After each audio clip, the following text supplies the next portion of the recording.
Cari amici sportivi, welcome to the Local Soccer Show. I know everybody's saying Stevie P, Milan Weekly Podcast. What happened this Monday, guys? We said we are going to be on vacation. It's summertime. Milan is Campione d'Italia. Even the Campione d'Italia need to take a break from time to time. But the Local Soccer Show, guys, we were not going to take a break. We'll keep in the bi weekly format. Guys, tonight is an exciting episode. As we've said multiple times, myself, Marcello, and all our guests that we've had on the show, talking everything local soccer through the Local Soccer Show, bi-weekly for you guys, trying to bring up important topics of grassroots soccer for everybody. Whether you're tuning in live tonight, whether you're gonna watch it on your way to work tomorrow, or listen to it while you're at the gym, guys, this is the Local Soccer Show, basically bringing up important topics for grassroots soccer, something that myself and Marcello are very passionate about. So tonight, guys, we crossed the border. We have a great guest. He's a traveler, doing some research on him. Fantastic. It was great doing that research with him. Just spoke with him off camera, so he's excited. I'm excited. President is late, so he's not in the background right now, but I'm pretty sure he'll tune himself in. So Stevie P flying solo with the Local Soccer Show. Let's get it on, guys.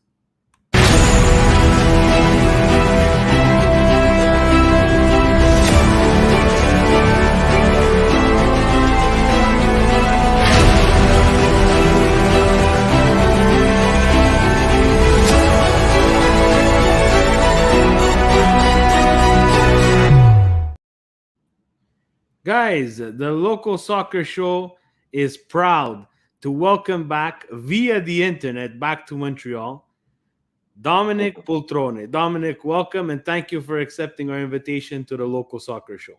Of course, Stevie. Thank you for having me. Happy to be here. Thank you, Domenic. And Domenic, we talked a little bit before we went live. Guys, you have to listen to his story. Can you tell everybody, Domenic, who may or may not know you, who is Domenic Pultrone and how did you get into this soccer game? Yeah, well, as a kid, I think the first introduction to me was my father. The Italian culture, bringing it to his son, the love of the game, his passion for the sport. He enrolled me in soccer at a young age, and then through my father, you become a big fan of the game. And play because of that relationship you even build with your father. Playing soccer at a young age. And as you get older, you start to love the game even more and becomes part of your life.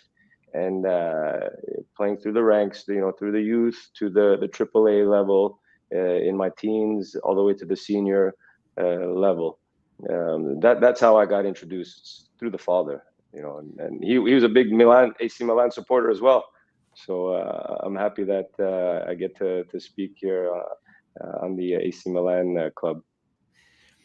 If we start, Dominic, after playing soccer, and again, let's be honest, some have the path where they're able to play at a high level and then either stay in the game in some sort of facet.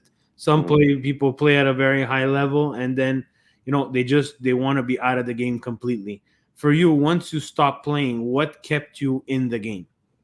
It was coaching. I remember, meeting with a friend, and he wanted to know if I was interested in helping him as a coach, and this was like in the early 2000s.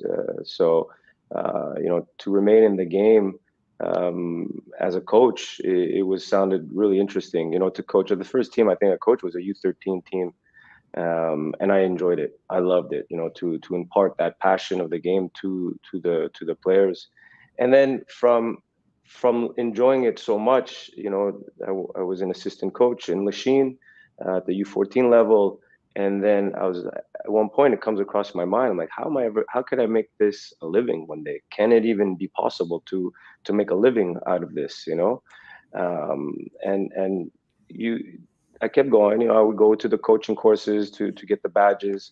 And then as you progress, you see that you're good at it. I enjoy it. The players enjoyed my teachings.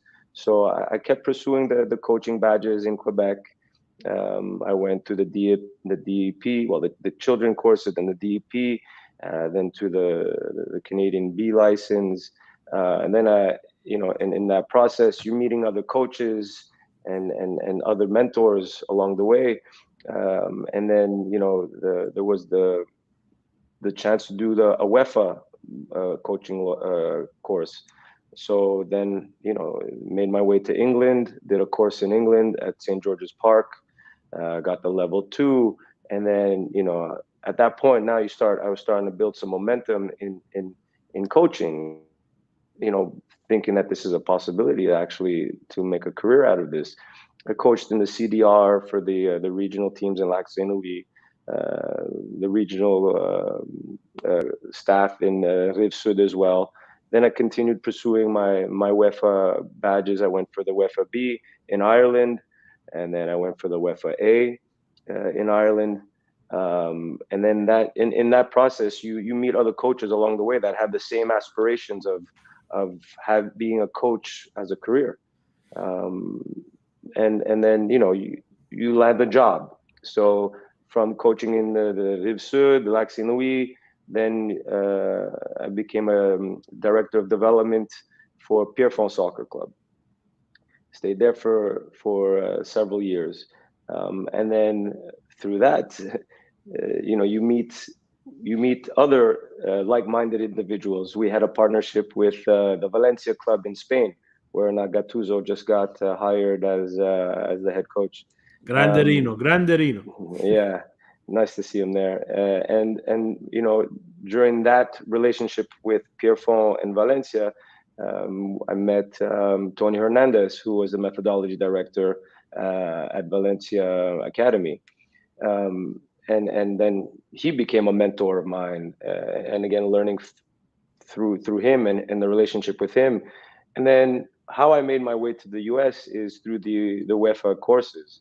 Met a coach in Ireland who was also going for his UEFA A, and he had an opportunity to be the head coach in a USL team in Tulsa, Oklahoma. So he was like, if any one of us, that's the conversations you have with coaches in these courses. If I ever get an opportunity, I'll take you along with me. And he was true to his word. He got the opportunity in Tulsa to be the head coach of the Tulsa Roughnecks at the USL at that time. And then he gave me a call. He's like, come on down, give me a hand, be my assistant coach. Also, if you could be the technical director of the academy here. So that was in 2018. Made my way there to Tulsa, stayed there about a year, and then Tony Hernandez from Valencia was hired here in Montverde Academy, the SEMA program, and he was working here as the methodology director. And he gave me a call, and he said, "Look, we have a very nice project over here. Would you be interested to come down to Florida and work with us in this project? We're looking for a good coach."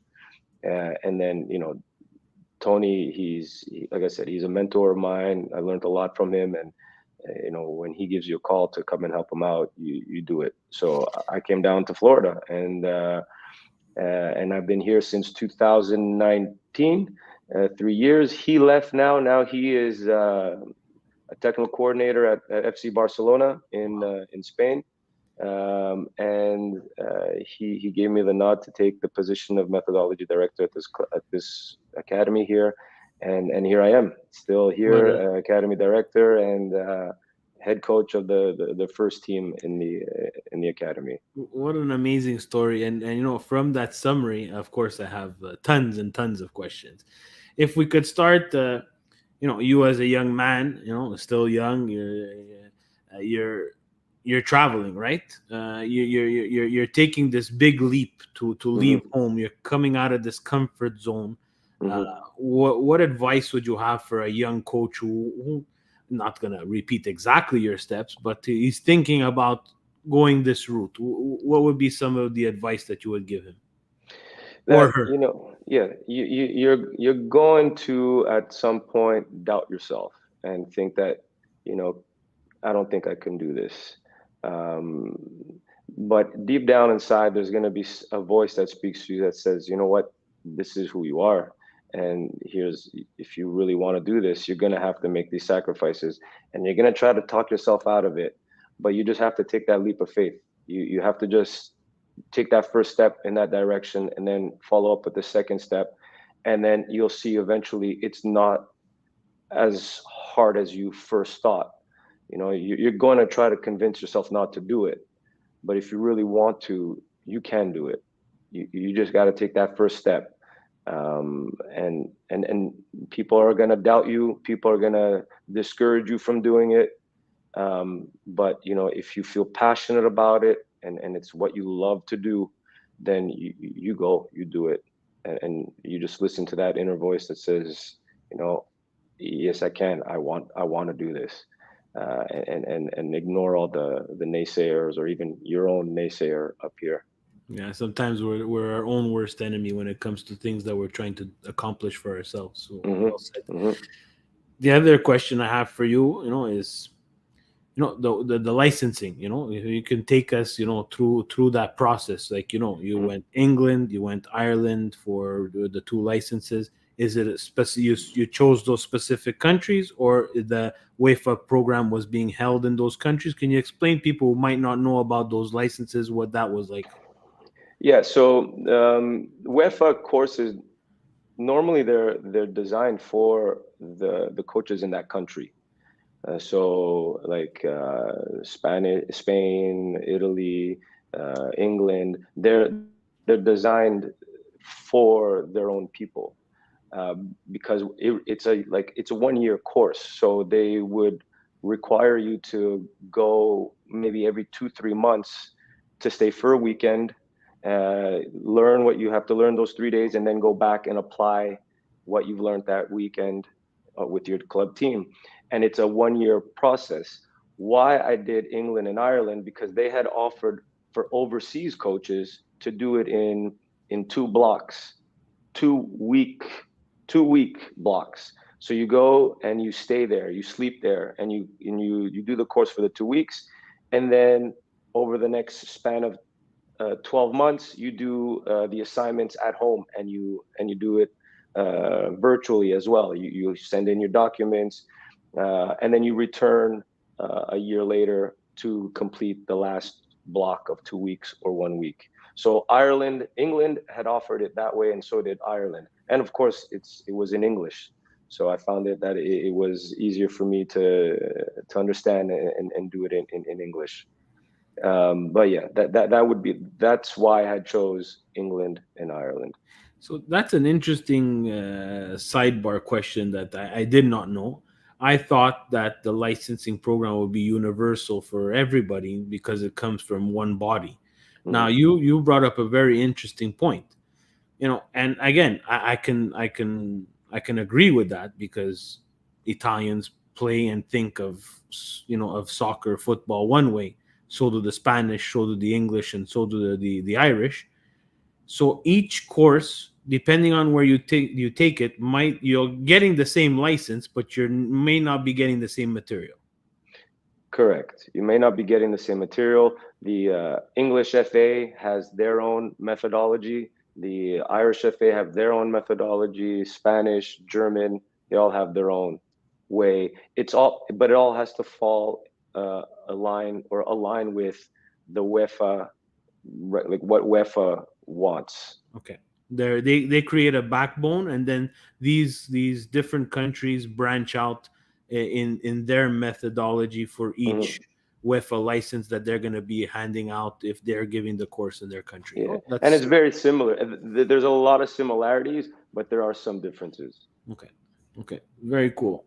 And once you went through that, because this is a big investment now, right? You're Hmm. you're you're you're you're, you're really getting out of your comfort zone. You're not changing, Montreal for another.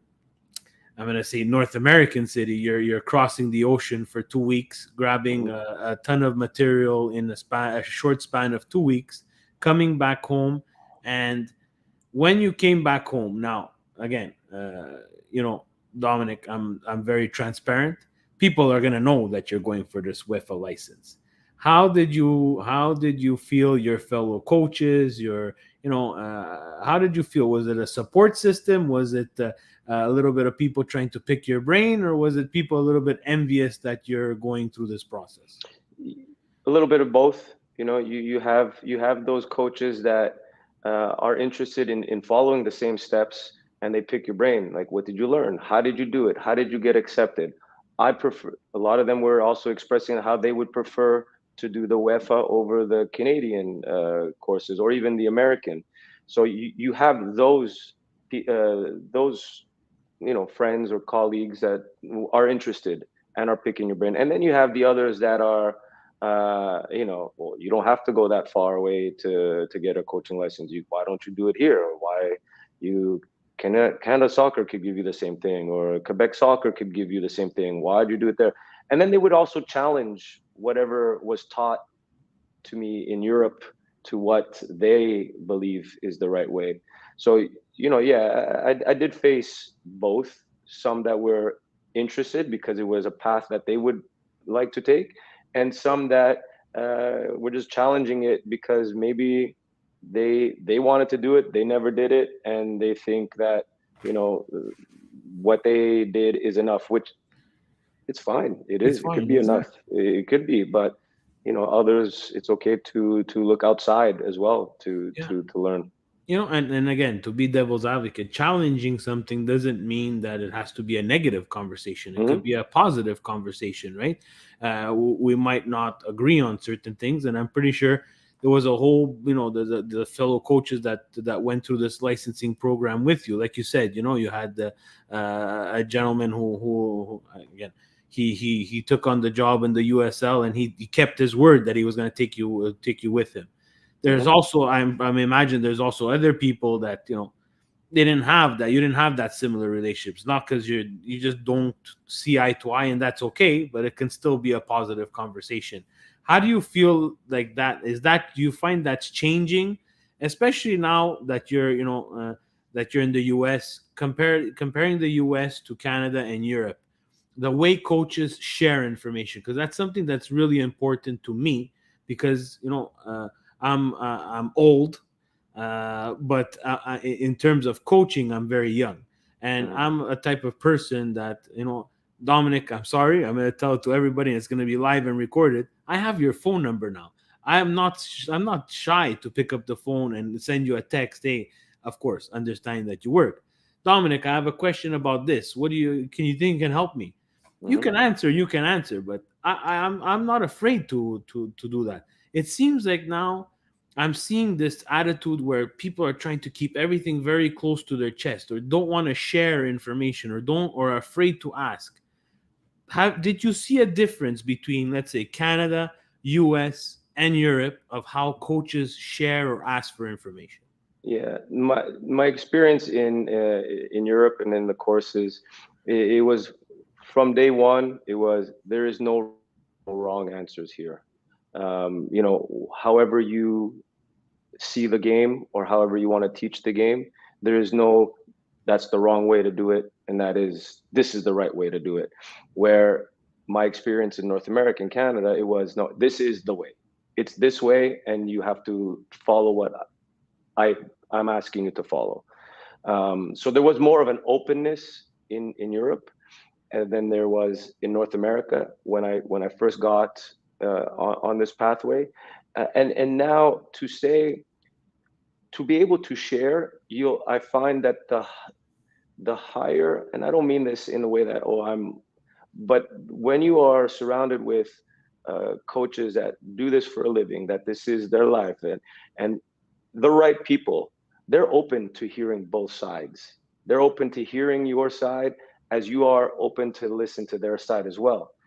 The lower levels, everyone thinks that they're Mourinho or Guardiola or Conte, and it's like, so when you're getting to the professional level, and I don't mean professional because you coach professional, Yeah. but because you are a professional, just the way how you lead and how you handle situations, and how you teach, people are more open at the higher level to receive information. Where at the lower level, it's like, no, you can't tell me. I Yeah. know everything. Yeah, and again, and I couldn't agree with you more. And some people can deliver a message better than others in terms of when they're trying to have a discussion, and I totally agree with that. I find here sometimes, you know, when you're trying to give someone either an option or you're proposing something to someone, sometimes I feel like they take it as if it's an attack, or as Hmm. if like you're trying to outdo them or outsmart them. And I think that it's a negative attitude to have, especially when you're at the level, a youth level, where you know people are either volunteering to coach, or technical guys who do have a regular 40-hour a week job, but are giving some time, yes, getting paid, maybe not that much, but they are giving their time. you know shouldn't shouldn't the community of soccer be more of a sharing, especially in Canada? Like, we're gonna let we're gonna leave Europe alone for now, but Canada and the United States, do you have you experienced where a club from Canada, youth, or whatever level you can give an example for? You said Pierrefonds had a partnership with Valencia. Have you seen any partnerships US Canada where they would share some of their experience with from club to club and try to work on something, or try to either pick each other's brains? Have you seen that type of relationship? Um, not no, not through my experience. I have not seen that type of relationship, um, of picking each other's brain. Clubs from US and Canada, there is partnerships that do form, like to come and play here. We're inviting you to come play for a tournament here, and you're well received and welcomed, and you can exchange ideas of clubs, philosophies or methodologies. In that way, yes, nothing formal, but there are relationships that do happen, across border, for sure. We invite plenty of Canadian teams to come play down here, and we stay in contact, and vice versa. They invite us to go over, and those relationships and those conversations just happen by default, Yeah. of sharing. No, and it's I bring up that question because through the local soccer show, through playing as a young adult and teenager, I did make some contacts, and for the foremost, my contacts are willing to share. I have I coach my 9-year-old son, and I have a great friend who is part of a club in Laval, and he sends me things that they were doing that night, things that they were going to do in the future. But then you hear stories where even in the city of Montreal, a little small pocket of the soccer community, where people are afraid to pick each other's brain, even in this small little pocket of soccer, because he's gonna steal my players.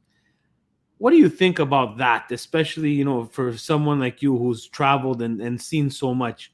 What do you think about that attitude, where two clubs, even from the same city, can form we have no problem forming a partnership with Valencia, but let's say Club A from East End Montreal and Club B from West End Montreal can't even get together and talk about soccer because they're afraid of foul play. Yeah, I think it's unhealthy, and we have to think of the players first. That's the most important. It's to benefit these relationships that can help out both clubs. Most importantly, because of the players, should be happening. They should be happening. It's what's the threat? Like, what is the threat? I think the threat is not sharing. You're hurting the development, and maybe you need something that the other club, through their experience, can help you. And because you did not form a good relationship with each other, you'll never know how to overcome some of the obstacles that you're facing. So I think it shouldn't be looked like that. I think that everyone, if we're all supposed to be working for the players, the they should be helping each other, and relationships should be building. That's how we work. That's how I work. That's how I would want to work. They're not going to steal anything that's not already out there and stolen 100 times. There's nothing to steal. Exactly, like drills. A good it's a guest that we've had on the show, and someone that I've had the pleasure of assisting and being in his not assisting, sorry, being in his practices, and it's someone that I admire a lot. Always said and said again on the show, copy and adapt. Like no one's inventing the Hmm. 4-4-2. It was invented already, guys. You're too late. Uh, I wanted to touch on the again what I told you at the beginning of the show, and I did not lie. The methodology portion of how did you get into methodology, and can you explain to maybe people who might not know what is this portion or this role that you have as director of methodology? So it's a system of methods that we feel is the way to develop our players. Every system of methods is different. We have our own methodology of certain areas of development that we feel is important to develop holistically a SEMA player. And it goes from the culture, the where we're situated.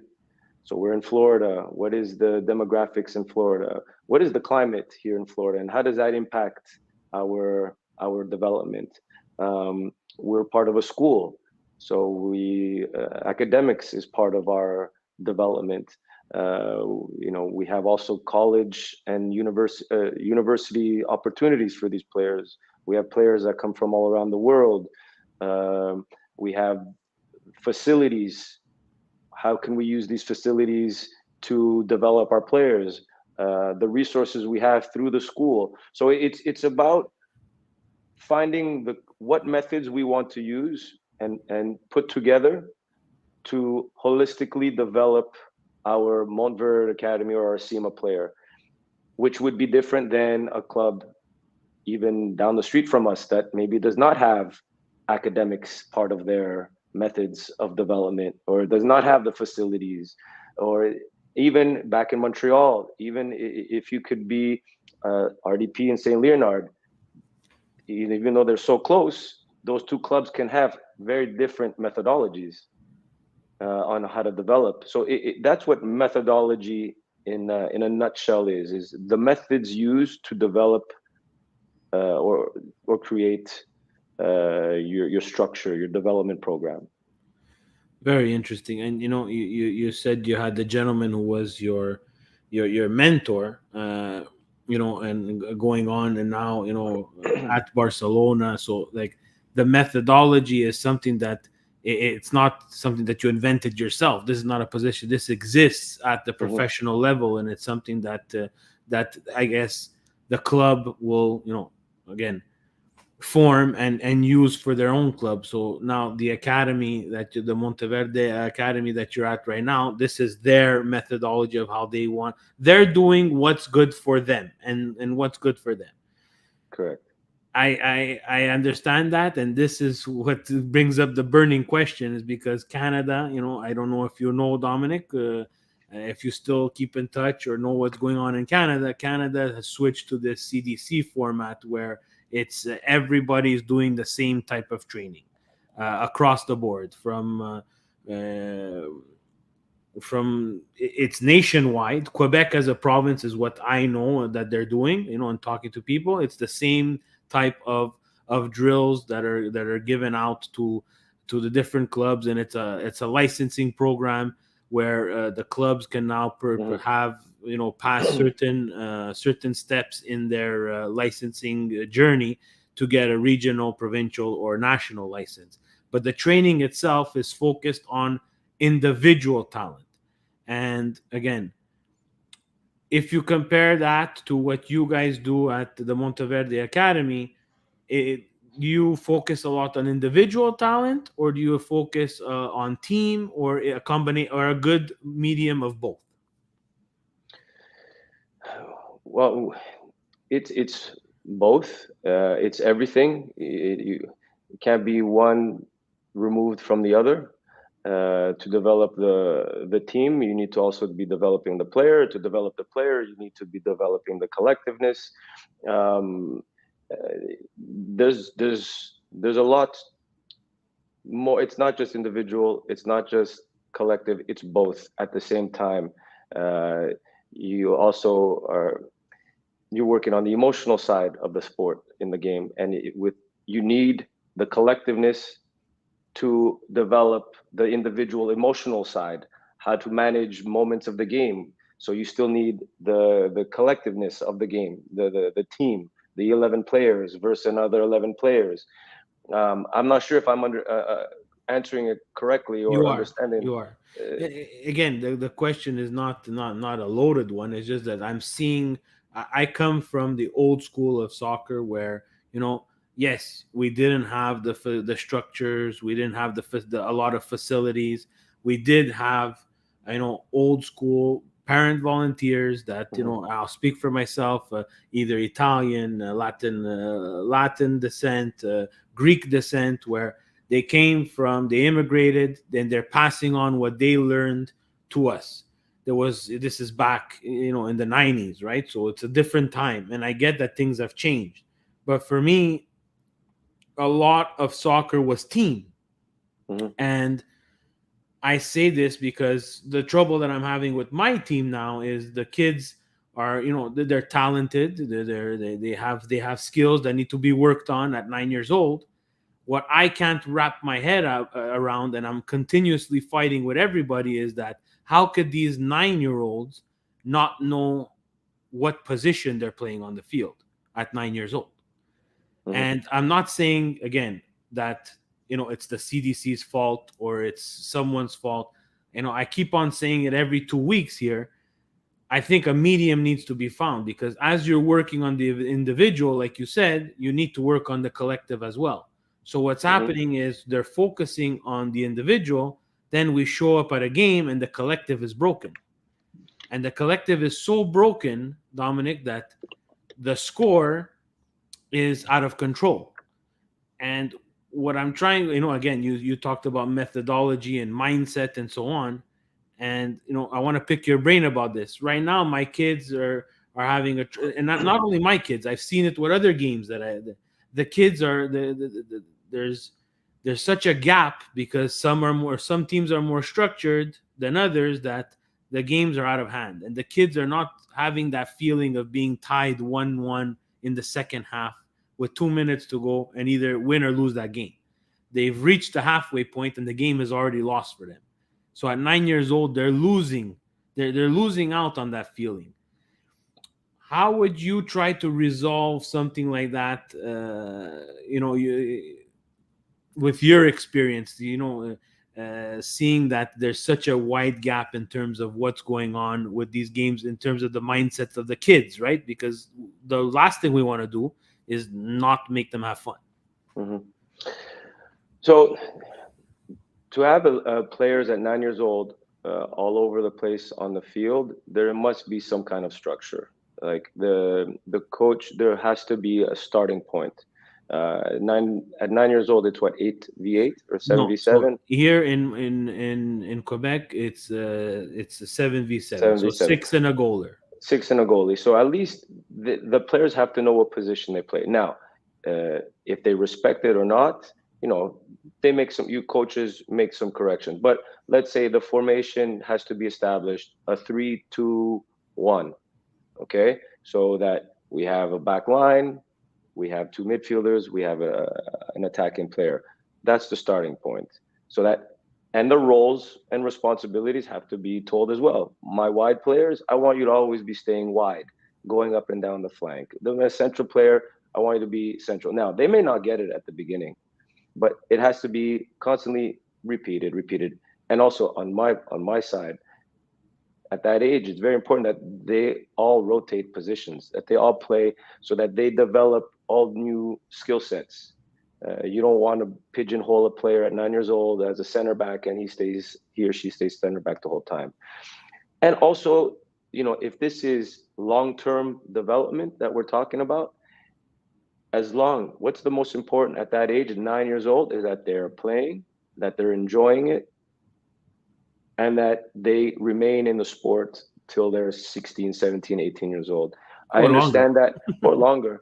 And I understand, we may think that the child at 9 years old is upset that they're losing 6-0, but at the end of the day, when they come off the field, if they've been happy and then they had a good time, then who cares about the score? You Yeah, know, like no. we're not trying to make them uh, at 9 years old put so much pressure on No. them and that it has And to win. Dominic, sorry to cut you off. And again, that's something that we stress. And I'm talking for myself because this is my experience, right? We stress my other fellow coach that we don't care about the score. It's just, I think it bothers me more the fact that because of the lack of structure that they should have had. And Mm. again, this is another question for you. Do you think 9 years old is too late should we have introduced structure a little bit earlier so they're ready for the 7v7? Yeah, I think before 7v7 is what, a 5v5, all right, four players and a goalkeeper. So yeah, there's got to be some kind of, all right, get in a diamond shape, or like have, they're not going to really stick to their positions as No. the ball moves and defends, but just to give them a starting point. And maybe when, if a team, I think there's also different levels, right? Like you have the strongest level, then B, and then C. Yes. Also decide what division is the best suited for your players. If a team is getting blown out of the water 10-0 or 8-0 a game, maybe that league is too strong for them. Let's say maybe they need to go in a B division or a C division. There's other ways of going about it to make the to balance it out a bit, to make it even when they're playing. Don't have them in the strongest league. Maybe put them in the second or third tier at the beginning. Yeah. What's important at that age is that fail success ratio is being balanced, that they're not failing way more than they are having success. There has to be that good fail success balance that's happening. That's how I would navigate as a director. And I'm seeing, if I have a team that is a little bit weaker, I'm not going to put them in the strongest division. I'll put them in a division that I feel they're going to get competition. They're going to win some games. They're going to lose some games. They're going to win some games. They're going to lose. They're going to be tight throughout the season. That's fantastic information and fantastic advice there, Dominic. And again, you could see that it's something that this I replay this in my head every game, and I love talking to people like you who could guide people like me in the right direction. Dom, just again, I would be really out of this world and not doing it justice to thank Evangelista Sport for sponsoring the local soccer show. So that's the local soccer shop here in Montreal. Uh, Guys, go check them out, evangelistasports.com, for all your calcio needs, especially cleats, shin pads, whatever you need for this summer. They have everything for the coaches. They have some coaching gear, the whiteboard with the little magic magnets that go around and no one wants to listen to. Also, Calcio gear, the new Calcio gear is coming in, English Premier League, and so on and so forth. Guys, check out evangelistasports.com. And if you're in Montreal, which Dominic, you are not, you can go on their website and they ship. So they ship out to you guys there in Florida as well. And if you're in Montreal, check them out, 6821 Boulevard Saint Laurent. Then stick around Little Italy, have a nice coffee, and continue talking calcio. Back to Domenic Pultrone again, director of methodology. Dom, you're now at Academy Montverde, right? Mhm. Um, if you could compare the academy lifestyle to the local club lifestyle, Mhm. how could you explain the difference to our listeners? So I'll give you the experience that I have here. What we have here. So the academy experience gives us here in particular. We have players from all around the world that come. So you have the players, and the ones that come from around the world, they live in the dormitory. So they come here they come here mainly for the soccer, but it's supposed to be for the education, right? But they come here for the soccer. So they all have the same aspirations in that in the dormitory. So they're always talking soccer with each other. They're speaking about their trainings in the day. They're talking about the games. They're talking about where they're from, the culture, where they're from, and how it's different in each other's countries. Um, the coaches, we are with them 7 days out of the week. So we follow their grades, making sure that they're doing good in school. If they're not doing good in school, then they don't play. So they have the coaches. We're taking care of the person, not just the player. We're taking care of the person first, the student second, and then the athlete third, and in that order. So the players are always surrounded by making sure that they're in the environment 24 hours, 7 days a week. Um, uh, they're training 5 days a week. We're on the field with them. They're getting the soccer according to our methodology. Every day is a specific training that's not repeated. So they're just where club soccer, maybe they train 2-3 times a week. AAA, they go home. Um, their coaches don't really, I don't want to say they don't care about them, but if their schooling is doing bad, there's a disconnect there's a between the this soccer life and the home life. correct, right? Where here, they have to be disciplined, they have to follow the school rules, they have to follow certain times, they have to be in certain places. So they learn a lot, and they're away from home. So they have to learn how to manage themselves. And at the beginning, it's not easy, but they develop all these life skills that if they were at home or in a club, they would not develop. So there is a big difference, and I would recommend. It may not be easy for a parent or even the student athlete to leave home at the beginning, but after a few months, uh, they get used to it, and actually they enjoy it. We have plenty of players here from Montreal. Wow, that's incredible. And you say that, like, that's a big topic on the show of leaving home, right? It's not an easy step, but like you said, they have to now, just so that everybody understands, these are teens and are gonna become adults. There's not there is there an age limit of We have one of our youngest boys from Montreal this year was 12, turning 13. wow, wow. Yeah, And his parents are in Florida as well, or no, he lives there. he lives on the dorms here, and his parents are in Montreal. That is incredible. That is He's incredible. a fantastic player. And I tip my hat to the parents as well. That's not an easy letting go. I can picture my mother. She would be holding me by the foot and not letting me go. So I tip my hat to the parents as well. Do you think that again, I don't want to put you in a bad spot, and then this is a do you think that's a because it's a special case, or it's you think that's a good age for them to start learning how to walk away from the nest, as they say?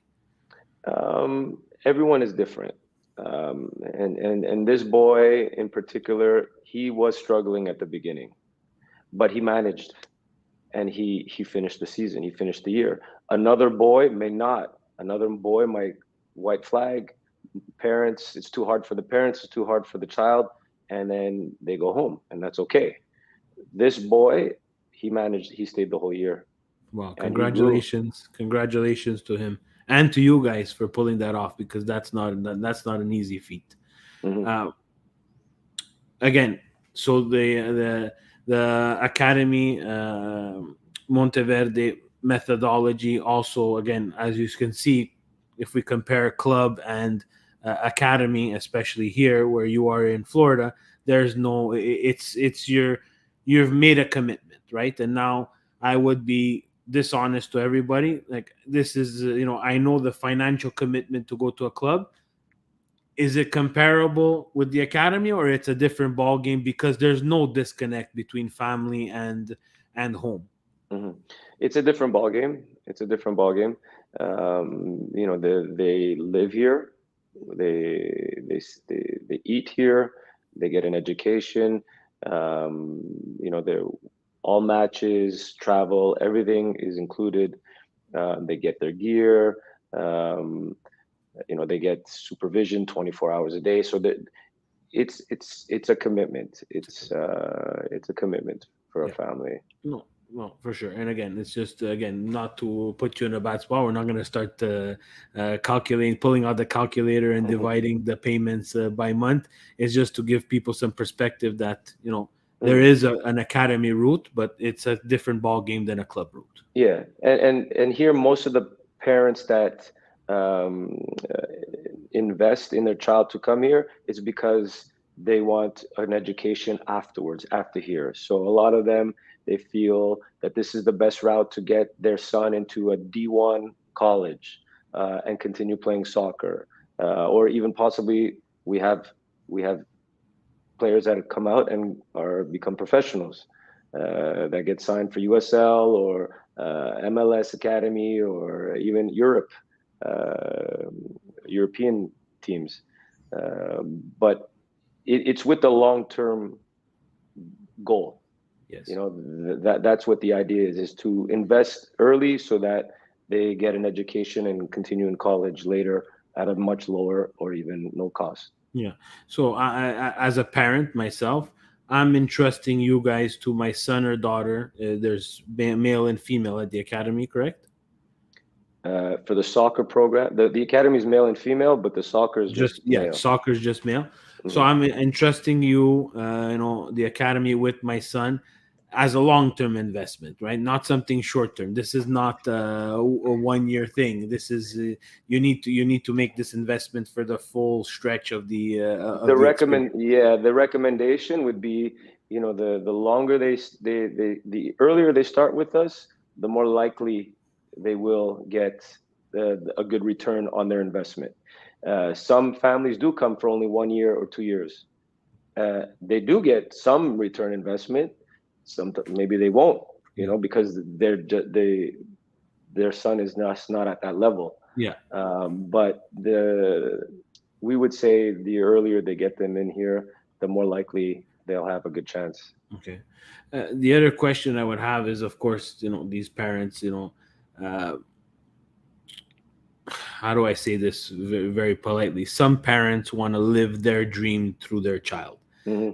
The academy, is it if you can afford to come, we will take you and we will try, or no, there you have to be at a certain level to come to the academy.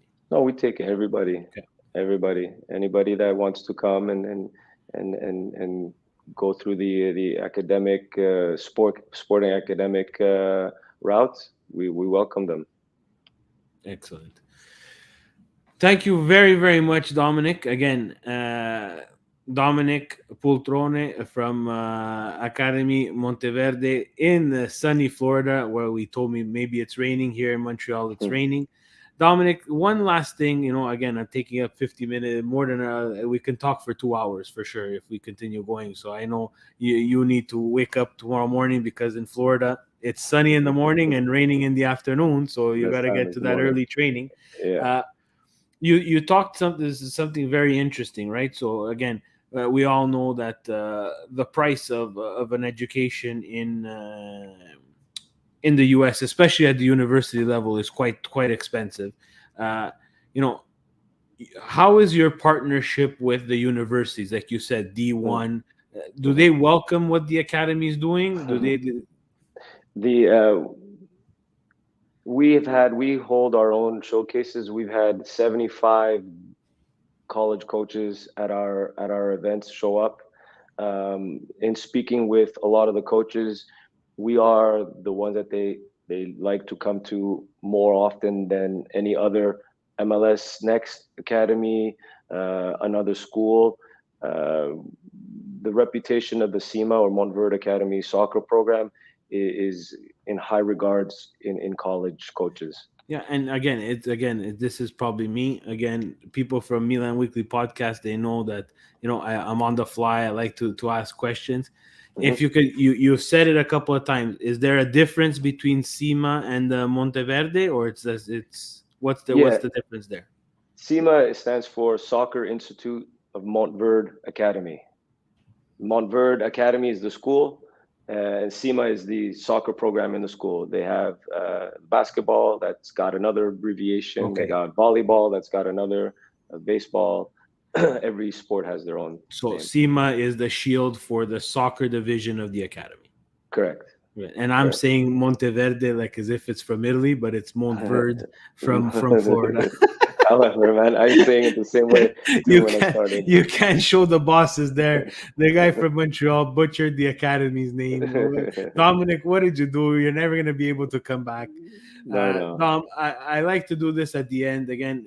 Please, if you could tell people where they can reach out to you, or no, not to you, as you know, you're gonna already have me on your back asking you Mhm. questions. But if they want to learn more about the academy, where could they go to learn more about the academy, or if people are interested in attending the academy, Yeah. if you can tell them about that. Yeah. The Instagram handle name, if that's how they say it, I think it's SEMA underscore soccer underscore MVA, or they can search it on their Instagram. Also, our website is mvasoccer.com. Those are the two out. Those are the two social media outlets that I know The off the top rest, of the my head. rest will post when we post Yeah, or the podcast. Google soccer SEMA, and then they'll find it. Yeah, Okay. The last thing I like to do is I like to have some fun and ask you some quick fire questions. shoot. One word answer, nothing crazy. Having just a talk. Better food in Florida or Montreal? No, Montreal by far. If you could, I know we spoke about your mentor on the methodology side. Is there someone that was a mentor for you on the, let's say, the coaching side a little bit, or is there a Yeah, difference, or that's still the same mentor? Tony's my go-to mentor in leading and coaching and methodology. Um, there's been a lot of coaches along the way, but Tony would probably Antonio Hernandez is probably the man. If you would have to choose, if Domenic Pultrone would be doing something else other than coaching or in the soccer game, what would Dominic be doing? I'd be a chef. How about Chef. that, chef? uh, That was a hard your one, man. I want to say still coaching in soccer, Yeah, but I know you can't, I had to do you something can't. That's else. why. if if Dominic could tell us again, go back in time and pick your favorite player when you were growing up, Mm. and pick your favorite player now. Roberto Baggio was my favorite player growing up. Uh, Today, Kevin De Bruyne. Kevin De Bruyne, very interesting. The Belgium. Mm. Your favorite Il Mister, the one that you look through at the professional level for watching either whichever league you like to watch. Mm. Who is the one who's inspired you the most Yeah, with his tactics? I love Guardiola. I love Guardiola. Klopp is another one. Just the way he, his leadership, his man management, his people management skills. But Guardiola for tactics, and Klopp for his people management, how he manages his players. Coach Dominic is on the field. Which is your go-to drill? What drill do Mm. you put out there for the boys, and you know that they're gonna have a good time? It's a form of a rondos, rondos and possession games. And that's more for fun, or to get them going for the real stuff? To get them going for the real stuff, the rondos, the ball goes quickly, boom, boom, boom, boom. Players are touching that ball so many times in small spaces that I enjoy watching it. They enjoy playing it. It's all enjoyment. Rondos. Last question, Dom, probably the most important. Dom sits down for a plate of pasta, comes back to Montreal. Mm, Someone's making you a plate of mm. pasta. Penne lisce or penne rigate? Spaghetti? Can I say No, spaghetti? no, you penne lisce. You're not listening, Dom. Now I'm gonna take Penny you through there. rigati. Penny rigati. Yes, Penny sir, rigati. Dominic. That's the right answer. Guys, thank you again. Another fantastic The Local Soccer Show. We crossed the border tonight with Domenic Pultrone. Dominic, we're gonna end the live. Please stay on because we're gonna talk a little bit more after, guys. Sure. No secrets. It's just we love to talk to our guests after the show. We want to thank again Evangelista Sport for sponsoring the Local Soccer Show. Guys, please share this with your club. Share this with your friends. Share this with other soccer parents. Guys like Dominic, people might say he's hiding in Florida. He's not. He's being very intelligent and strategically positioned himself in a very, very favorable climate. So give him that much. But soccer knowledge and the methodology, guys like Dominic need to surface up. They are they are homegrown here from Montreal. We need to pick their brains. We need to learn from gentlemen like him. So please, guys, spread the love of the Local Soccer Show. Show people Domenic Pultrone. Show people the beautiful Stevie P. This has been another Local Soccer Show. Presidente, thank you. You're in the background. Let's wrap it up.